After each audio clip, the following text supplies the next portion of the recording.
রাজবাড়ীতে উৎসব মুখর পরিবেশে উদযাপিত হচ্ছে শারদীয় দুর্গাপূজা। আজ বিজয়া দশমীর দিন। এদিন রাজবাড়ী শহরের বিভিন্ন পূজা মণ্ডপ পরিদর্শন করেছেন বাংলাদেশ জাতীয়তাবাদী কৃষক দলের কেন্দ্রীয় কমিটির সহসভাপতি ও রাজবাড়ী ১ আসনে বিএনপির মনোনয়ন প্রত্যাশী সুপ্রিম কোর্টের আইনজীবী অ্যাডভোকেট মোহাম্মদ আসলাম মিয়া।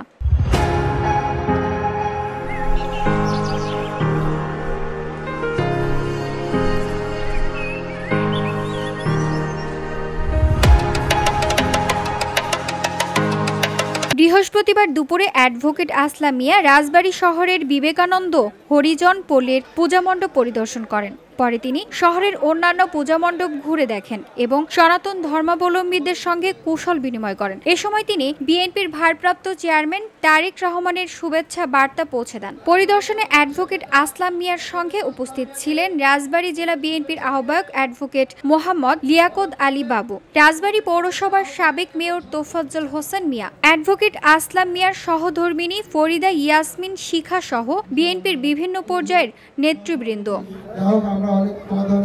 অ্যাডভোকেট আসলাম মিয়া বলেন, দুর্গাপূজা শুধু হিন্দু সম্প্রদায়ের উৎসব নয়, এটি বাঙালির হাজার বছরের ঐতিহ্য ও সম্প্রীতির প্রতীক। এই উৎসব আমাদের সবার।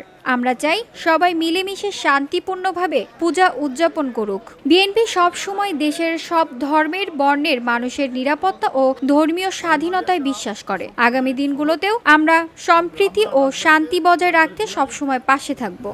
সম্প্রীতির রাজবাড়ী বানানোর জন্য কাজ করে যাচ্ছে। আমি দীর্ঘদিন যাবৎ দলের পাশে আছি, দুর্দিনে দলের পাশে ছিলাম। আমার একটা ইচ্ছা যে আমার সৃষ্টিকর্তা যদি আমাকে সে সুযোগ দেয়, সে স্যাংশন করে এবং আমাদের দল ভারপ্রাপ্ত চেয়ারম্যান যদি আমাকে ধানের শীষ দেয়, আমি অঙ্গীকার করে এসেছি যে রাজবাড়ির হিন্দুরা, রাজবাড়ির সনাতন ধর্মাবলম্বী ভাইয়েরা সবচেয়ে নিরাপদে থাকবে, সবচেয়ে ভালো থাকবে। VOD Bangla news desk. তাদের চালাতে হবে না ভীতির যে তাদের প্রতি যে ভীতির যে সংস্কৃতি, এটা আমরা দূর করে দেব। জেলা বিএনপির আহ্বায়ক খুব চমৎকার কথা বলেছে।